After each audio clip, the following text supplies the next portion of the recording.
You finished burping now? Yeah. Welcome back to this episode of our top 5 favourite things. This week's episode is our top 5 favourite deadlifters on social media / YouTube. The first one, we can't say YouTube because I don't think Jessica Browner is on YouTube, mostly Instagram. Quite a following on Instagram though.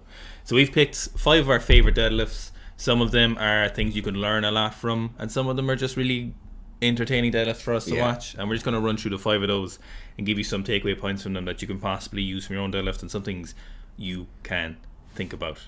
My notes are over there and I forgot to get my notes. Oh god, this was stupid. Will they know if I'm reading them like this? Yeah. You know, when you're pretending to read a school book, but it's actually like porn or something. I don't know. You're reading porn. Yeah, you have like a... Jeez, that's fucking... You have a book there. Go on. So first up, we've got Jessica Browner. So a very, very strong powerlifter. I think she's in the region, I think an 83 kilo powerlifter.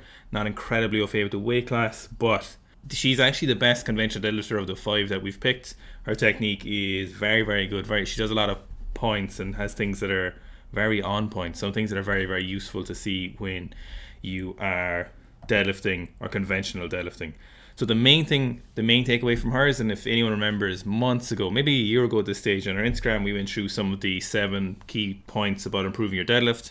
And one of the main ones is a lot of times people are like, oh, I'm really weak off the floor, or I'm really slow off the floor. And very often people have kind of haphazardly placed their feet in a position that doesn't allow for the most transfer to the lift. So the closer your feet are, the more quad engagement you get off the floor. And very often people make the mistake, like we'll see with Larry Wheels, for example, is they turn the deadlift into an entirety of a pull rather than making a push and a pull. There's no reason to not use your lower body in the deadlifts. You know, you see people like, for example, Eddie Hall. He's quite a low start position. I know his feet are quite wide, but he's also quite a wide human being as is, so it's appropriate for him. And so for most people, the wider you stand with your feet, and we see this in weightlifting too, the less kind of quad engagement you get, or the less optimal quad engagement you get. And what Jessica does very, very well, which is very, very nice to see, is her feet are under her hips, or maybe even slightly closer than her hips, and she's getting maximum quad involvement off the floor. You can see she's quite, for a deadlift, there's quite a forward knee travel initially in the start position to get a lot of quad drive. So she's keeping everything nice and narrow. The drive where she's driving into the ground, that kind of surface area is nice and narrow, and it's very, very focused, and she gets the most out of she can off the ground when she's deadlifting like 240 for reps. Yeah. I think the other thing you'll see it in the videos of her pulling are Jessica has like a nicely dynamic but not overly dynamic start. So you'll see, and like it definitely happens to like lighter weight class athletes, or it happens to female athletes quite a lot, where people have an overly dynamic start and it pulls them out of position. So they'll get set, they'll do like a really aggressive hip rising and hip dropping, or they'll bend their knees, or whatever they're going to do for their bit of dynamism to get the stretch shortening cycle going. In Jessica's case, it's pretty simple. She like develops a lot of tension, she grabs the bar, drops her hip down, and then starts pulling on the bar almost immediately. So she gets just as much as, or like about as much as someone needs to get out of a dynamic start, but it's very well controlled, it's really repeatable, it's identical in almost every setup, and it definitely does work for her. Like she's probably, in her case where she's quite long legs, she's probably struggling a small bit in terms of like correctly recruiting her back, making sure her back stays flat, and then getting maximal leg drive. In her case where she raises her hips up and then drops her hips down, she gets a really set back position, then drops her hips down and gets her legs driving off the floor, like Garth was talking about. Yeah, a great deadlift is definitely something, if you're a conventional deadlifter, some points you could definitely focus on. Make sure you're optimally getting a good dynamic start in that's appropriate. It's not overly dynamic, it's not like overly aggressive when you're losing position, and you appropriately use your legs as much as possible in the conventional. So a lot of times people switch to sumo because they kind of figure out, oh, it can get a lot more legs involved, and obviously your legs are better movers of initiating a bar off the ground as opposed to your back. But there's a lot of people out there, if they just adjusted their deadlift, conventional deadlift a little bit, and learned how to use their legs better, they would have a much cleaner, much nicer deadlift off the ground. And it's something weightlifters do transfer over to deadlifting a lot better than some powerlifters, or kind of, you know, mid-tier amateur powerlifters, once they figure it out. And Jessica's a great example of that. I think particularly when she goes and competes like fairly regularly, she doesn't seem to be just like a gym lifter, an Instagram lifter. That transfer of like sharp technique that's being well thought out and well carried out goes from being like just pulling on a deadlift bar. Like I just saw Hayden Bowe commented on one of her videos being like, try it on a deadlift bar just because everyone wants to see what kind of crazy weight she'd do. Like her technique looks as consistent across a competition bar with competition calibrated plates as it does with the wider bumper plates and a whippier bar. You say Hayden Bowe? My head I was saying Hayden Bowie. Bowie. I'd never Bowie, like David Bowie. I said Bowie for some reason. Bowie. But I kind of split it up. Hayden Bowie. My God. Next up, we have got Jamal Browner. Jamal Browner is an incredibly strong deadlifter. He's just ridiculous. So he's more on the point of, we appreciate this deadlift, and there's some nuances which Fitch is going to talk about, especially that rounded back position, rather than some things you can probably learn from your own deadlift. It's unlikely you would be using these points.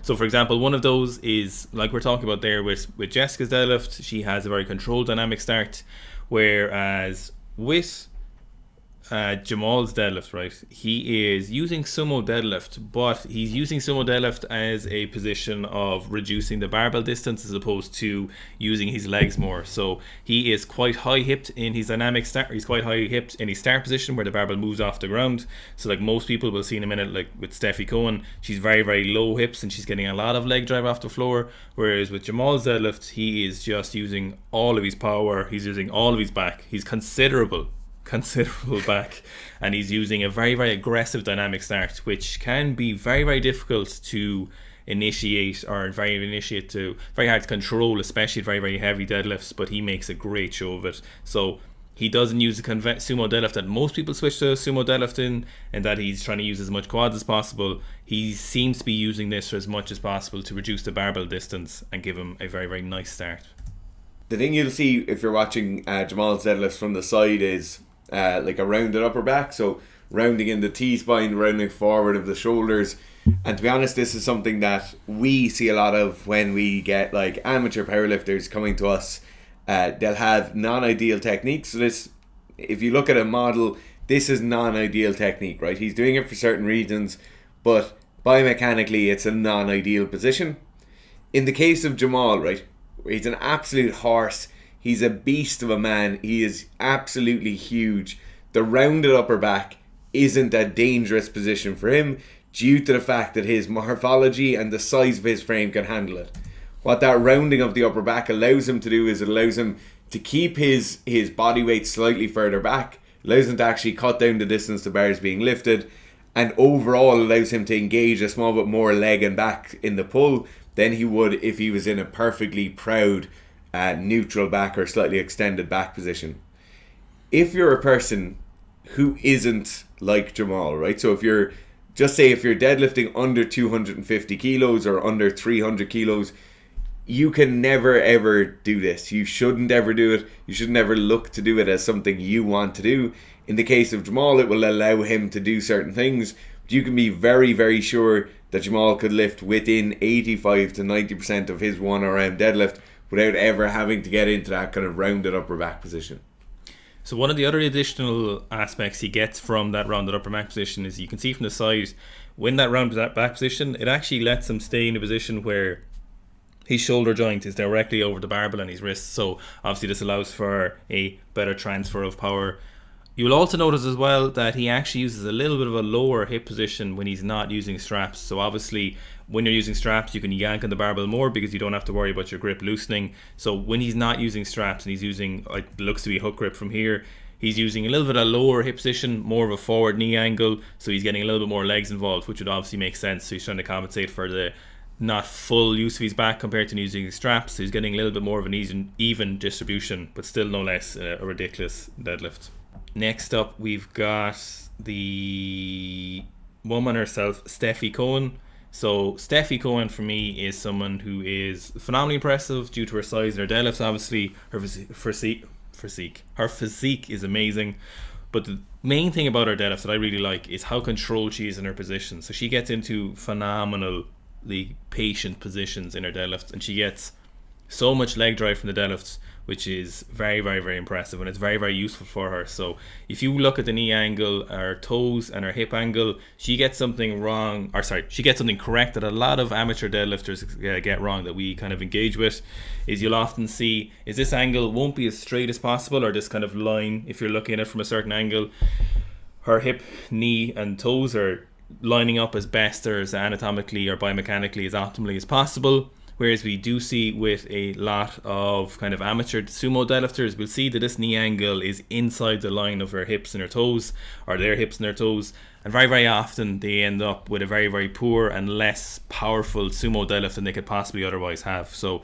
if they, for reasons, they may have poor abductor mobility or strength, but in Stephy's case, she has severe, incredible control over her lower body and the patience to get herself into these great positions to use her legs as much as possible. Yeah, I think there are a few important pieces to note on that, right? So obviously Steffi's really talented as an athlete, has really good proprioception and control, but then there are things like lever lengths and general morphology that allow her to lift like this and to lift so well. So I think if you're somebody looking like, should I start sumo? Is this what my sumo technique should look like? You definitely need to take those things into account, right? Steffi has a relatively short torso, incredibly long arms. Like her arms are coming to like 2/3 of the way down her thighs. I'd say if she opened her fingers, her hands would, or her fingertips would probably be as low as her knees. And then she has pretty short femurs and fairly long tibias. So when you look at like the morphology of a good sumo deadlifter, that's kind of what you're looking for. In many ways, it's what you're looking for in a good squatter as well, right? So short torso, short femurs, long tibia, that's ideally what you want. Like this person right here. The other thing you look at with Steffi and why she's probably so talented at this is the squat weights really don't lie. Like squat will always be the main driver of the deadlift. That's what we harp on about here the whole time. Steffi squats some incredibly heavy weights with very good form. She also front squats some really heavy weights, so it's clear that she has really good quad strength, not just the kind of low bar deadlifty kind of squat. No, but in fairness, sumo deadlifting is cheating. It's absolutely cheating. Yeah. I did it for a week and I did 270 for 5. Yeah, it's just like, makes no sense. If you want to be a cheater, it's all cheating. You can sumo deadlift. Next up, we've got Larry Wheels. Larry Wheels is such a phenomenally impressive athlete that everything about his deadlift is not great, and there's nothing you can really take away from it because you aren't Larry Wheels. But we just wanted to include Larry Wheels because how impressive all his lifting is. He's just so aggressive. Obviously, coming from my lifting, kind of dynamic lifting would be, from my point of view, something that I'd favour a little bit more. The static lifts maybe not as aesthetically appealing to me.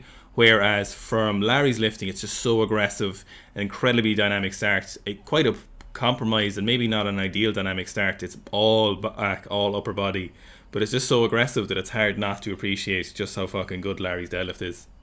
The aggression is something you really can't get away from, right? You're putting maximal amounts of force into the bar. I think in Larry's case, when you look at him and when you look at how he squats, how he's kind of built, it's clear that this kind of high hip, almost stiff-legged deadlift is going to be the best option for him. Like when you look at how Larry squats, he's not a very quad dominant squatter. When you look at Larry lifting with shorts on, he has very small legs. In comparison. In comparison to his upper body. His legs are probably the same girth as girths, right? But in comparison to his upper body and his back, his legs are small. So it's clear then that you want more posterior chain dominance, you want the legs to be less engaged, and in this case the hips to be higher, and he gets a kind of dynamic start out of his spine, which is incredibly impressive just in itself. Look at his back in the mirror there. Holy fucking shit. That's ridiculous. That's obnoxious levels of just... See, you can see really where he loses that kind of works against him is at the top of his lift. You see his lockout is obviously the poorest part, so he puts all of his energy and all of his force production and dynamic start into the start of the barbell. So from floor to below his knee, it's incredibly fast and powerful and he's in a good position, but then he really runs out of steam in the last kind of 3, 4, 5 inches of the deadlift. And obviously that is not kind of what you want to be doing ideally in competition, because obviously there's some powerlifting federations have no hitching rules, for example. So for him, you also don't want to be grinding out deadlifts like that for your whole career either. So ideally with him, if he used a little bit more legs in the initial pull position, he'd end up having a little bit more legs later in the lift, a little bit more leg extension to keep going and not have to finish everything with his back, essentially his hamstrings fully extended. But Larry's deadlifting 900 pounds or so, Yeah. so you know what I mean. Next up, we have the man himself, The GOAT. Clarence Kennedy. So I think this is the first video we've ever put Clarence in one of these kind of things, but Clarence's deadlift is just something that is phenomenally impressive, and it's just so hard to get away from. It's always something of Clarence's that I've always really admired. Obviously his squat technique, you know, leaves some to be desired in certain situations. Obviously snatch, clean, jerk technique is great, but there's something about his deadlift that is just so aggressive. And for me, his ability to maintain position under fatigue and load on these stupidly heavy deadlifts, that is so impressive. Yeah. There's a clip here of him doing is it this one? It's a 270 with hook grip, and he seems to kind of mess it up off the floor, and he kind of almost does a pause deadlift with it, and then he just kind of, no, it's actually heavier than 270. I think it might be a little bit more, so it's 300 kilos. I think I'm pretty sure he messes this up the floor a little bit. So you can see he pauses and then perfectly maintains his position. Like, that is so fucking impressive. And that's when we talked about Jessica at the start of the video, right? Where we talk about she has like a really controlled dynamic start, because for lighter lifters or for female lifters, if they put that much aggression into a start position, they'll pull themselves out of position. They won't be able to finish the lift. In Clarence's case, he puts so much aggression in, yet because of his absolutely mental ability to lift heavy weights, he's able to put that much aggression in and stay perfect. Like, you'll see it at the start of this lot of videos. He's lifting in a tank top, and his shoulders, you can see the like striations in his shoulders come out as he starts to pull on the bar, because he's just ripping the barbell off the floor and yet never loses position once. I don't know if there's anything you can really learn from Clarence's deadlift again. So there's kind of the ones where it's just, you should just be impressed by it, because Clarence's deadlift is incredibly oppressive feat to look at, and it's very unique to Clarence. But you do see a lot of good weightlifters do have very nice clean deadlifts when they go to do them at heavier weights, so we just don't see it a whole lot. People like Miso, very nice deadlift at heavier weights. Again, you can see at Clarence's, he keeps his positions very, very similar to his clean, so it's does kind of throw him off a little bit at heavier weights, but obviously it's more useful for his clean and jerk. I'm just going to say now as my finishing comment, Clarence's deadlift is the most impressive deadlift due to the speed it moves at. Yeah. And the fact that he's doing it with a pair of weightlifting shoes and no belt. Yeah, he's doing it from deficit, like. Yeah. And no straps. Yeah, no straps on that 300. And a compression cuff on his wrist. Yeah, but that is crazy. Like, you know, you don't see other deadlifters doing that as much. Like, they'll have it in their training, but I just love to see it. So if you are looking for a deadlift, to improve your deadlift, you're trying to make it better, we have a 10-week deadlift program, 2 sessions a week. It's done great by a lot of people. It's been out for nearly a year at this stage. It's be in the link below. Most people can fit into most of their training programs, so we highly recommend you run it. A lot of people have great success with it, so feel free to go look for that. If you have any questions or any other videos you'd like us to do, or anything you'd like to see, and obviously, as More Dishes, More Bishes says, all comments help the algorithm, so leave it in the comments who's your favourite of the 5 we've picked, or if there's someone we left out, which inevitably we of course did leave someone out, but let us know who you would have liked to see in this video. And I think the next thing we might do is maybe low bar squatters, maybe in a few weeks we might do our favourite top 5 for low bar. Maybe we might do low bar squatters. And strict presses. Oh yeah, we might do strict presses too. Thanks for guys. watching. Oh my god, you're destroying your